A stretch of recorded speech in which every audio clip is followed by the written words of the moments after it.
नमस्कार, आप देख रहे हैं न्यूज 18 राजस्थान। आपके साथ मैं हूं अभिषेक।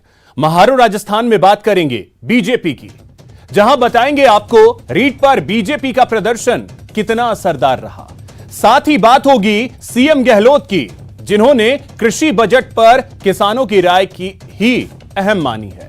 इसके साथ ही बात होगी राजस्थानी भाषा की, जिसकी मान्यता को लेकर आवाज तेज होने लगी है। वहीं बात मुख्यमंत्री युवा संबल योजना की भी करेंगे, जिसके तहत बेरोजगार युवाओं को रोजगार देने की योजना पूरा पर काम शुरू हो चुका है। तो चलिए सबसे पहले इस वक्त की बड़ी खबर आपको बता दें। रीट पेपर लीक मामले में बड़ी खबर आपको बताएं, किरोड़ी लाल मीणा ने सबूत एसओजी को सौंपे हैं। सांसद किरोड़ी लाल मीणा ने एसओजी को पेन ड्राइव सौंपा है। पेन ड्राइव में 2 लोगों से जुड़े हुए सबूत हैं, यह कहा है किरोड़ी लाल मीणा ने। रीट मामले में पूछताछ को लेकर चिट्ठी दी है। राजीव गांधी स्टडी सर्किल पर मीणा ने गंभीर आरोप लगाए हैं। तो यह बड़ी खबर आपको बता दें कि सांसद किरोड़ी लाल मीणा आज शाम पहुंचे एसओजी ऑफिस और वहां जाकर उन्होंने एक पेन ड्राइव जो है वो एसओजी के अधिकारियों को सौंपे हैं और उसमें राजीव गांधी स्टडी सर्किल पर मीणा ने गंभीर आरोप लगाए हैं। 2 लोगों के नाम भी का जिक्र भी उस पेन ड्राइव में है। और आपको बता दें कि सांसद किरोड़ी लाल मीणा ने कई गंभीर आरोप लगाए। रीट पेपर लीक प्रकरण में सांसद किरोड़ी लाल मीणा ने आज एसओजी को एक पेन ड्राइव में अहम सबूत सौंपे। किरोड़ी लाल मीणा ने न्यूज 18 राजस्थान के संवाददाता विष्णु शर्मा से विशेष बातचीत करते हुए कहा कि पेन ड्राइव में 2 लोगों से जुड़े हुए सबूत हैं, जिन्होंने रीट के पेपर को लीक करने में अहम रोल निभाया और इसमें लाखों रुपए की मोटी रकम वसूली गई। पेन ड्राइव में इन सभी के सबूत हैं। उन्होंने इस मामले में राजीव गांधी स्टडी सर्किल को भी शामिल होने का आरोप लगाया है।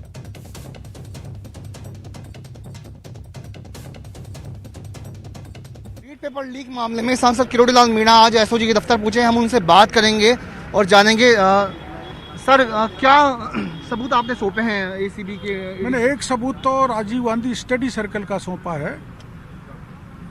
सदन में माननीय शांति धारीवाल जी ने कहा था कि यह पवित्र संगठन है, पवित्र एनजीओ है, जिसको सोनिया गांधी जी ने बनाया है, जिसके चेयरपर्सन अशोक गहलोत साहब हैं, नेशनल कोऑर्डिनेटर सुभाष गर्ग हैं। वो भ्रष्टाचार का अड्डा है, उसके प्रमाण मैंने दिए हैं। उसके जो स्टेट कोऑर्डिनेटर्स हैं, रीजनल कोऑर्डिनेटर्स हैं, वो मास्टर लगाना, शिक्षक लगाना और दूसरी तरह की नौकरी लगाना, ट्रांसफर पोस्टिंग कराने आदि में पैसा बटोर रहे हैं, जिनके मैंने सबूत इनको दे के आया हूँ। और उससे स्पष्ट है कि राजीव गांधी स्टडी सर्किल एक भ्रष्टाचार का बहुत बड़ा अड्डा है। मैंने उनको कहा इसकी जांच की जाए, आप नहीं कर सके तो एसीबी को दे दिया जाए। एक बात आपने और कही है कि पूछताछ आपसे की जाए। आपने कहा कि भाई सीएम का मेरा प्रस्ताव आज यही रख रहा था एडिशनल डीजी साहब को कि मेरे बारे में माननीय मुख्यमंत्री जी भी कह रहे हैं, सुभाष गर्ग भी कह रहे हैं, 1-2 विधायकों ने सदन में भी ये मामला उठाया कि मेरे को पूछा जाए। तो उन्होंने कहा आपसे पूछे जाने का कोई शक हमारे है नहीं, आपके बारे में कोई प्रमाण नहीं मिला, आप पाक साहब पे, हम आपसे नहीं पूछना चाहते। सर आपने एक पेन ड्राइव भी एसओजी की एडीजी साहब को सौंपी है? हाँ सौंपी है ना, आपको बताइए। उसमें राजीव गांधी स्टडी सर्किल के जो कोऑर्डिनेटर हैं जिम्मेदार जी, उनके भ्रष्टाचार के प्रकरण है, जो शिक्षक भर्ती से भी जुड़े हुए हैं, ट्रांसफर पोस्टिंग से भी जुड़े हुए हैं और दूसरी रेगुलेटरी से भी जुड़े हुए हैं। किरोड़ी लाल मीणा का यह भी कहना है कि मुख्यमंत्री ने खुद ने जो किरोड़ी लाल मीणा से पूछताछ के लिए कहा है और ऐसे में वे खुद आज एसओजी के ऑफिस पहुंचे। यहां उन्होंने एडीजी एसओजी से मुलाकात की। साथ में किरोड़ी लाल मीणा ने एक पेन ड्राइव भी जो है एडीजी को सौंपी है। अब देखना होगा कि एसओजी की जांच कहां तक पहुंचती है। कैमरा पर्सन दिलीप के साथ विष्णु शर्मा, न्यूज 18 राजस्थान, जयपुर। एक और बड़ी खबर आपको बता दें, रीट मामले में मंत्री सुभाष गर्ग का बड़ा बयान सामने आया है। आरोप लगाना कोई बड़ी बात नहीं है, यह कहा है सुभाष गर्ग ने। आरोप साबित हुए तो मंत्री पद से इस्तीफा दूंगा। शिक्षक बड़े ही संवेदनशील होते हैं, मैं भी शिक्षक रहा हूं, शिक्षकों की वजह से कई बार शर्मसार होना पड़ा, यह कहा है मंत्री सुभाष गर्ग ने। उन्होंने साफ कर दिया है कि आरोप लगाना बहुत आसान होता है, लेकिन अगर आरोप साबित हुए तो मैं मंत्री पद से इस्तीफा दूंगा। साथ ही उन्होंने कहा कि ये शिक्षक बहुत संवेदनशील होते हैं, वो भी एक शिक्षक रहे हैं, ऐसे में वो भी बेहद संवेदनशील हैं। शिक्षकों की वजह से कई बार शर्मसार होना पड़ा है।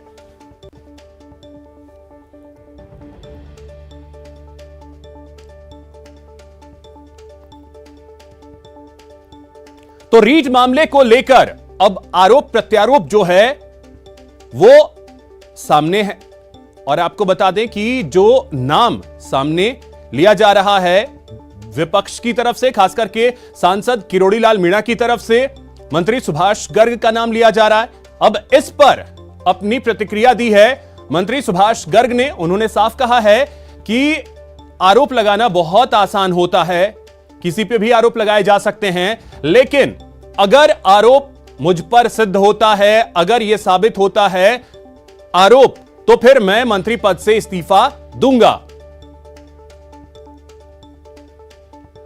तो रीट का जो मामला है वो अभी फिलहाल प्रदेश में शांत होता हुआ नहीं दिख रहा। रीट एलडीसी सुसाइड केस में बड़ा अपडेट आपको दे दे। टोंक पुलिस ने 5वें शख्स को पकड़ लिया है। आरोपी से पूछताछ हो रही है। 4 लोगों से पहले ही पूछताछ हो चुकी है। सुसाइड नोट में इन 5 लोगों के नाम थे। पुलिस का दावा है कि गैंग का जल्द ही खुलासा होगा। तो 5 लोगों का जो जिक्र उस लेटर में था, सुसाइड लेटर में, उसमें 5 लोगों का जिक्र था। 5 को पुलिस ने अपनी गिरफ्त में ले लिया है। 4 को पहले ही वो अपनी गिरफ्त में ले चुकी थी। अधिक जानकारी के साथ सहयोगी दौलत पारीख हमारे साथ जुड़ गए हैं टोंक से। दौलत, क्या जानकारी मामले को लेकर? लगता है दौलत से हमारा संपर्क जो है वो टूट गया है, लेकिन उनसे फिर से जुड़ने की कोशिश करेंगे। आपको बता दें, रीट एलडीसी सुसाइड केस में बड़ा अपडेट यह है कि जो 5वां नाम है उस शख्स को पकड़ लिया है पुलिस ने। टोंक के पुलिस ने पकड़ा है। 4 लोगों को पहले ही पुलिस ने पकड़ लिया था। दौलत हमारे सहयोगी अधिक जानकारी के साथ जुड़ गए। दौलत, क्या जानकारी? बिल्कुल, इस रीट लीक जो मामला है, टोंक से सुसाइड मामला है, इस मामले में 5वां शख्स को सवाई माधोपुर से पुलिस ने पकड़ा है। 4 शख्स जो थे पहले सुसाइड नोट में एफआईआर नाम, जिसका इसमें पूरे नामों में जो 12 से 13 लोग हैं दर्ज थे, उनमें से 4 लोगों से पुलिस पहले पूछताछ कर चुकी है।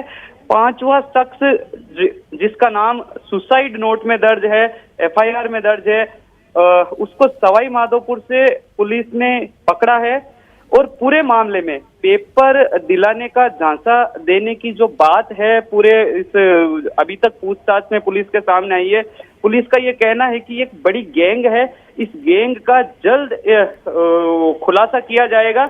और 5वें शख्स से पूछताछ हो रही है। 4 लोगों से पहले पूछताछ हुई थी। कहीं ना कहीं पेपर दिलाने के नाम पर, पेपर लीक मामले में, और पुलिस को ये तार जोड़ने की बिल्कुल कोशिश दौलत, कर रही है। तो अब इस शख्स से पूछताछ में आगे क्या कुछ चीजें निकल करके आएंगी, ये भी देखना अहम होगा। फिलहाल बहुत शुक्रिया आपका तमाम जानकारी के लिए। मुख्यमंत्री ने मंगलवार को सदन में बीजेपी की घेराबंदी करते हुए कहा था, असल मुद्दों से भटकाने के लिए हाईकमान के इशारे पर सब कुछ हो रहा है। यह सरकार के खिलाफ 3 साल में एंटी इनकम्बेंसी पैदा नहीं कर पाए। तो बीते 3 सालों में एंटी इनकम्बेंसी पैदा नहीं कर पाए। सरकार विरोधी लहर पैदा न करने पर दिल्ली में इन्हें फटकार लगाई गई। अब दिल्ली हाईकमान ने इनसे बोला है, नॉन इशू को इशू बनाओ।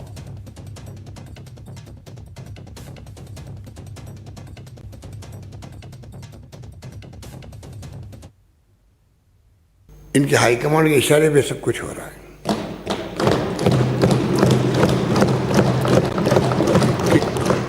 3 साल में इन्होंने एंटी इनकम्बेंसी पैदा नहीं कर पाए सरकार के खिलाफ में। इनको इस बात की तकलीफ है कि आज आम जनता में सरकार विरोधी लहर, या कह दीजिए लोगों की भावना पैदा हो जाती है 2-2.5 साल के बाद में। इस बार इनके लोग भी प्राइवेटली कहते हैं कि इस बार एंटी इनकम्बेंसी नहीं है। जब नहीं है तो ये क्या क्या बात बोले। और दिल्ली से ऊपर से हुक्म कि आप 3 साल में ऐसा निकम्मापन दिखाया आपने, आप कोई सरकार विरोधी लहर पैदा क्यों नहीं कर पाए।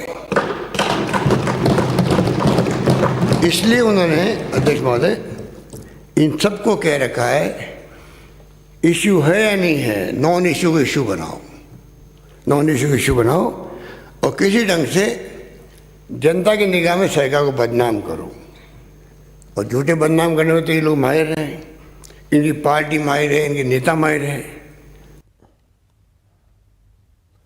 रीट पर धक्का पॉलिटिक्स। बीजेपी प्रदेश अध्यक्ष सतीश पूनिया का सरकार पर वार 2023 में कांग्रेस की विदाई का कारण बनेगा यही धक्का। दम है कितना दमन में तेरे, देख लिया है देखेंगे।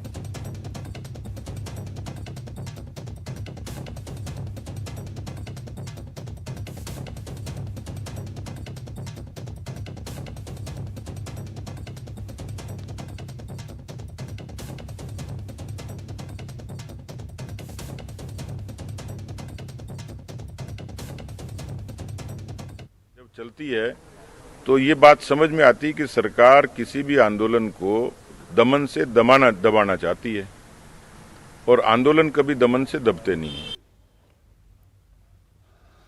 सीकर सांसद स्वामी सुमेधानंद सरस्वती ने रीट मामले को लेकर सरकार पर गंभीर आरोप लगाए हैं। सुमेधानंद सरस्वती ने कहा कि सरकार सीबीआई जांच से इसलिए डर रही है कि कहीं लालू यादव और ओम प्रकाश चौटाला वाली स्थिति यहां नहीं हो जाए। सांसद ने कहा कि ओम प्रकाश चौटाला ने नौकरियां बांटी थी और आज तक जेल में हैं।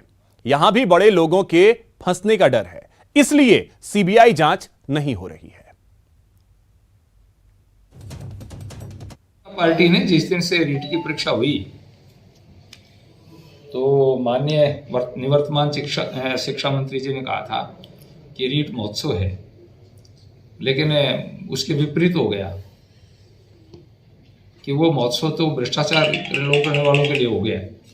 तो भारतीय जनता पार्टी की मांग यही है कि बड़े बड़े लोगों की जांच एसओजी नहीं कर सकती, मुख्यमंत्री की जांच एसओजी नहीं कर सकती।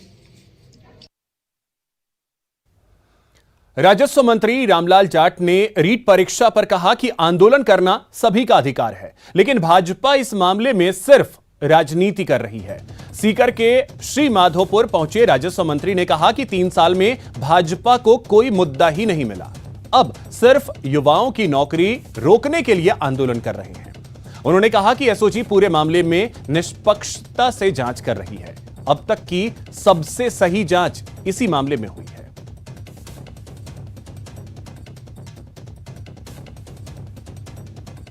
इस तरह की घटनाएं जो घटी है तो घटते ही मुख्यमंत्री जी ने जो जांच एसओजी को दी और खुद विपक्ष के नेता इस चीज़ को मान रहे हैं। जब विधानसभा में डिबेट हुई जिसमें भी ये चीज़ें सामने आई, 5 बार पहले भी ऐसे रीट के पेपर आउट हुए हिंदुस्तान में कई जगह हुए, लेकिन जांच जो होती है तो पहले साधारण पुलिस से ही जांच हुई, पहली बार एसओजी से जांच हुई। जहां तक दोषी है उनको पकड़ा भी गया है। रीट पेपर लीक पर चल रहा संग्राम खत्म होने का नाम नहीं ले रहा। सदन के बाहर बीजेपी के शक्ति प्रदर्शन के बावजूद मामला वहीं का वहीं फंसा है।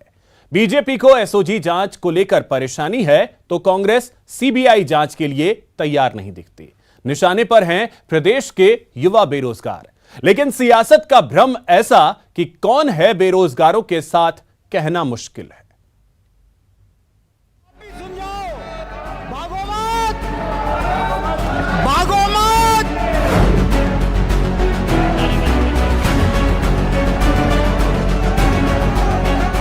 आदमी गाड़ियां तभी बकता है, आदमी बाएं तभी चढ़ाता है, आदमी डंडे तभी चलवाता है कि जब वो बैकफुट पर आता है।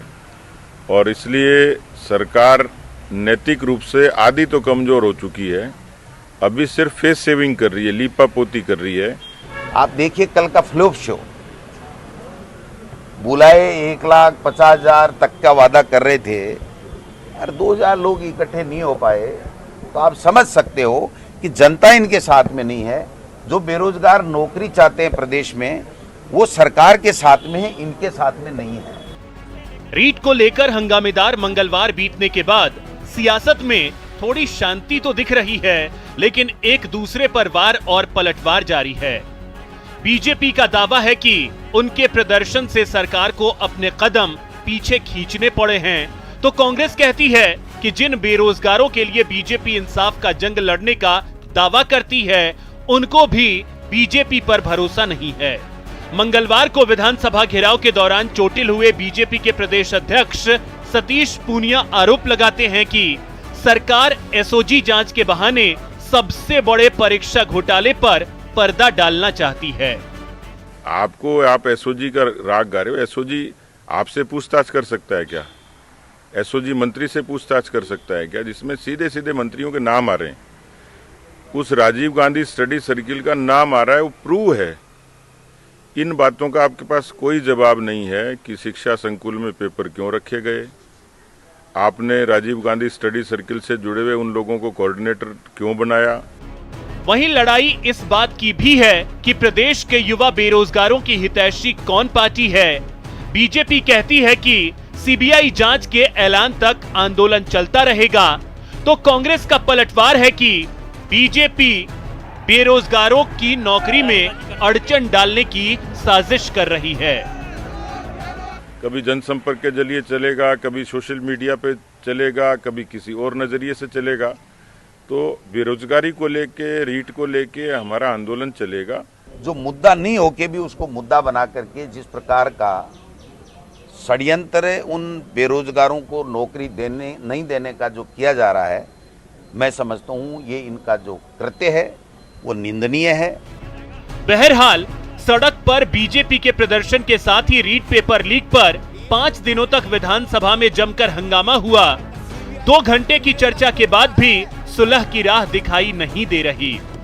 राज्यपाल के अभिभाषण पर सीएम के जवाब से पहले ही विपक्ष सदन से वॉकआउट कर गया। अब 23 फरवरी को सीएम बजट पेश करेंगे।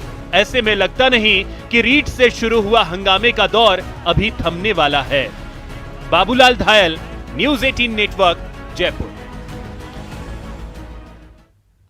विधानसभा के बाहर मंगलवार के प्रदर्शन को कांग्रेस फ्लॉप शो करार दे रही है। बीजेपी दूरगामी संदेश देने वाला प्रदर्शन बता रही है। माना जा रहा था कि बीजेपी इसके जरिए एकजुटता का संदेश देगी, लेकिन बीजेपी के प्रदर्शन में राजे और उनके समर्थक विधायकों की गैर मौजूदगी से कई सवाल खड़े हो रहे हैं।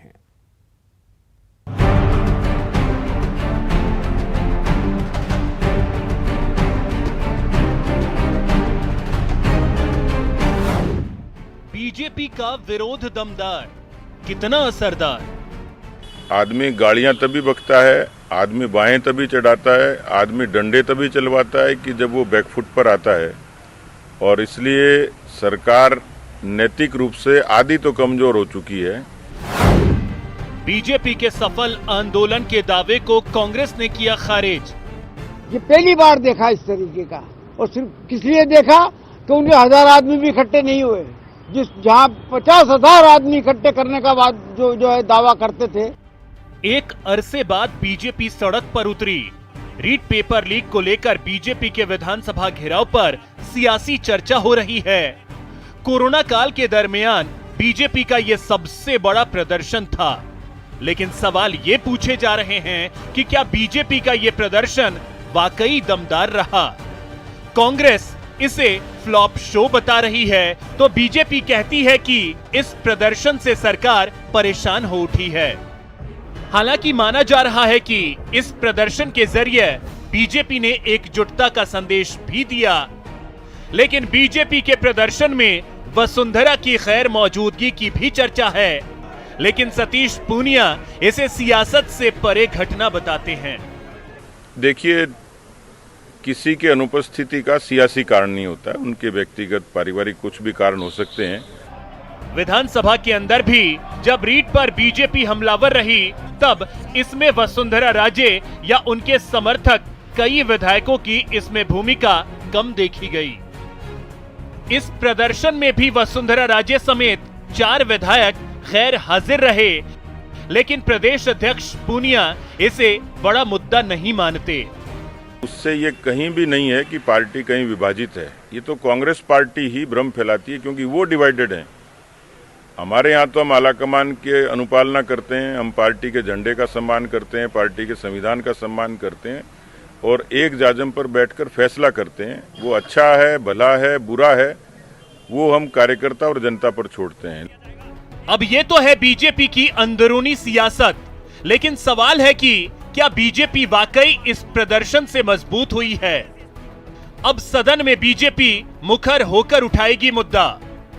माना जा रहा है कि बीजेपी कर्ज माफी और अपराध के मुद्दे पर कर सकती है बड़ा आंदोलन। विधानसभा चुनाव में भले ही अभी वक्त है, लेकिन सरकार को घेरने का कोई भी मौका विपक्ष अपने हाथ से जाने देना नहीं चाहता। एक तरफ कांग्रेस 2023 में सत्ता वापसी की तैयारी कर रही है, तो बीजेपी मरुधरा की खोई सत्ता पाने की कवायद में लगी है। यानी ऐसी सियासी जंग अभी और देखने को मिलेगी। Bureau report, news 18 network, Jaipur. यहां रुकेंगे एक छोटे से ब्रेक के लिए।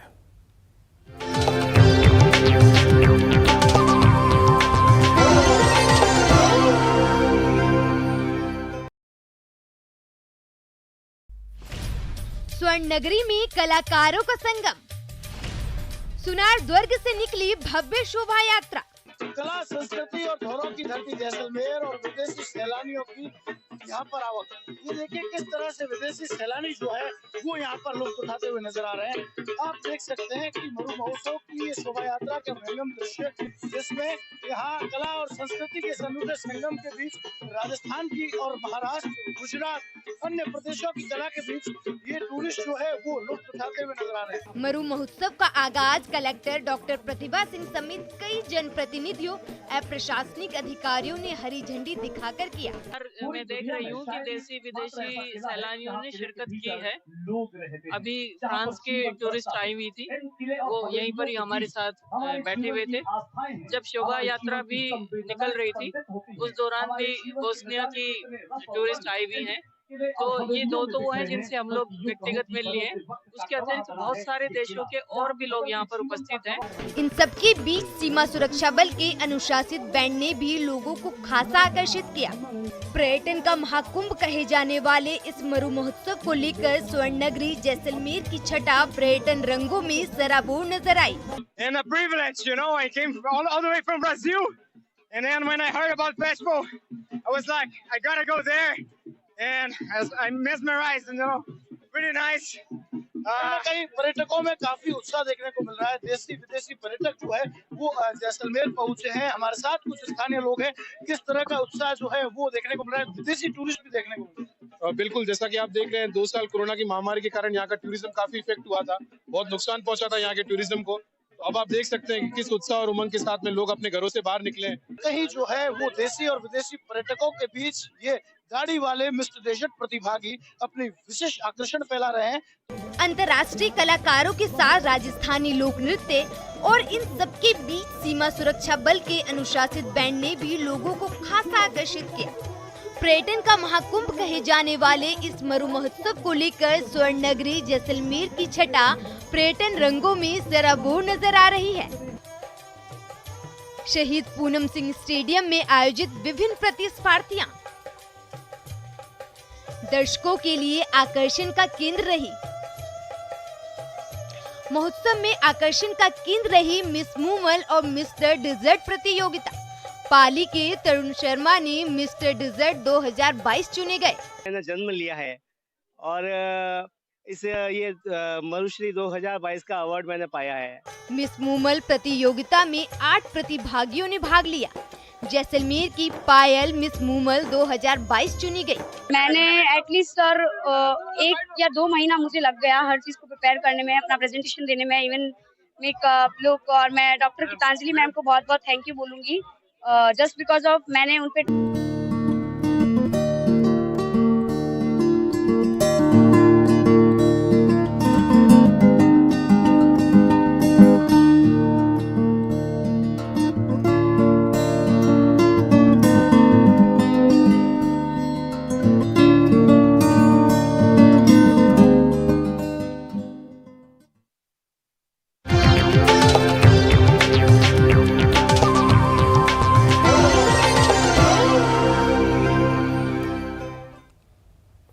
ब्रेक के बाद आपका स्वागत है।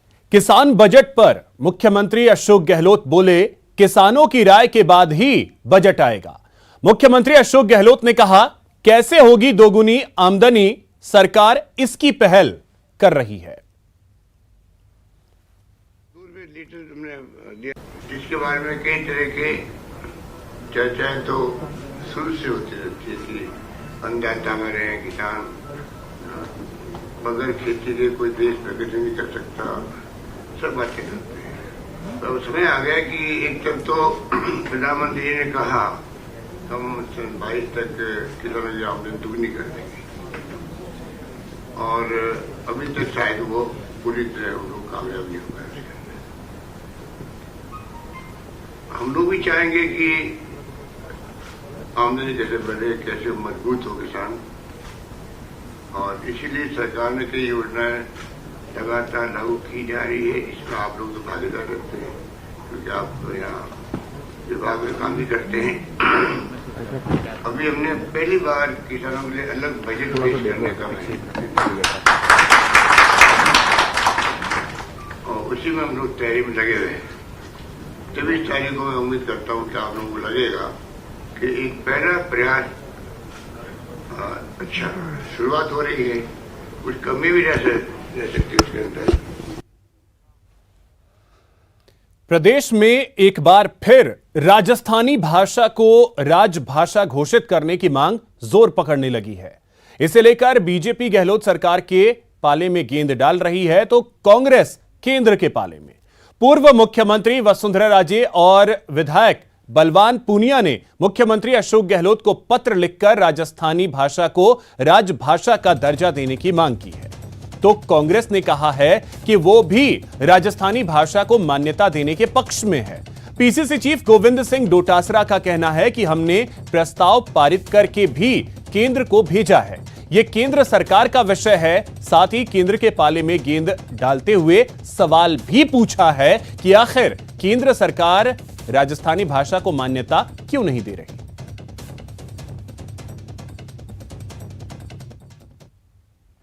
ये हम भी चाहते हैं, हमने प्रस्ताव पारित करके भी भेज रखा है, लेकिन ये केंद्र का विषय है। तो केंद्र का विषय है तो केंद्र क्यों नहीं करता। हमने तो विधान परिषद का भी सर्वसम्मति से 3 बार प्रस्ताव पारित कर करके भेज दिया, उसका भी कुछ नहीं कर रहे हैं। उनको तो केंद्र वालों को तो हिंदू, मुस्लिम, Pakistan, Hindustan, CBI, ED, income tax, इस तरीके की बातें चाहिए। अब जरा यह भी जान लीजिए कि आखिर मुख्यमंत्री अशोक गहलोत को लिखी चिट्ठी में पूर्व सीएम वसुंधरा राजे ने लिखा क्या था। राजस्थान की मातृभाषा दुनिया की समृद्धतम भाषाओं में से एक है और यह न सिर्फ हमारी परंपरा और सांस्कृतिक पहचान है बल्कि हमारी भावनाओं से भी जुड़ी हुई है। राजस्थानी भाषा को मान्यता मिलने से विश्व स्तर पर मरुभूमि को पहचान मिलेगी, साथ ही रोजगार और पर्यटन के अवसर बढ़ेंगे। मेघालय राज्य में मेघालय राज्य भाषा अधिनियम 2005 से खासी और गारो भाषा, सिक्किम राज्य में सिक्किम भाषा अधिनियम 1977 से भूटिया, लेप्चा और नेपाली भाषा, और पश्चिम बंगाल राज्य में पश्चिम बंगाल राजभाषा अधिनियम द्वितीय संशोधन बिल 2018 के जरिए खमतपुरी राजवंशी भाषा को भी बिना संवैधानिक मान्यता के राजभाषा घोषित किया गया है।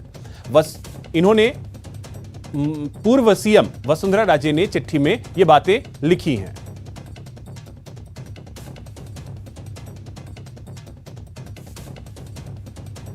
वहीं वसुंधरा राजे के अलावा विधायक बलवान पूनिया ने भी राजस्थानी भाषा को राजभाषा बनाने के लिए चिट्ठी लिखी है। बलवान पूनिया ने लिखा है कि राजस्थानी अपने ही प्रांत में आज बेगानी वाणी हो गई है। प्रतियोगी परीक्षाओं में राजस्थानी अनिवार्य नहीं होने से दूसरे प्रांतों के अभ्यर्थी सरकारी नौकरियों में चयनित हो रहे हैं। रीट में सिंधी, संस्कृत, उर्दू अनिवार्य है लेकिन राजस्थानी नहीं। अपनी मातृभाषा को शामिल नहीं करना युवाओं के साथ अन्याय है।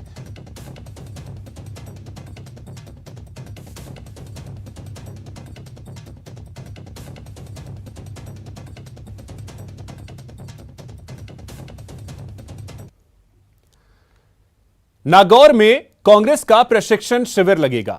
यह शिविर 17 और 18 फरवरी को आयोजित होगा। यह जानकारी आज जयपुर में पीसीसी चीफ गोविंद सिंह डोटासरा ने दी। उन्होंने बताया कि 20 और 21 फरवरी को बीकानेर में भी शिविर आयोजित होगा। उससे पहले 19 फरवरी को कांग्रेस का अधिवेशन होगा, जिसमें कांग्रेस प्रभारी अजय माकन भी शामिल होंगे। इस मौके पर डोटासरा ने किसान कानून को लेकर बीजेपी पर निशाना साधा। और परसों 2 दिन हमने नागौर का जो 2 दिवसीय आवासीय प्रशिक्षण रखा है। कल नागौर में नया जो जिला कांग्रेस कमेटी का भवन बना रहे हैं उसका शिलान्यास कार्यक्रम भी रखा है। 20 और 21 तारीख को बीकानेर के अंदर हमने रखा है। फिर मार्च के फर्स्ट वीक में भी हमने राजसमंद और दूसरे जिलों का रखा है। बीच में कोविड के कारण से हम लोग रुक गए थे। 19 तारीख को हमारे यहाँ 1 दिन का जो अधिवेशन भी कांग्रेस का एआईसीसी पीसीसी मेंबर वगैरह का सबका हो रहा है। अजय माकन जी के भी आने का कार्यक्रम है। मैं समझ यहां रुकेंगे एक छोटे से ब्रेक के लिए।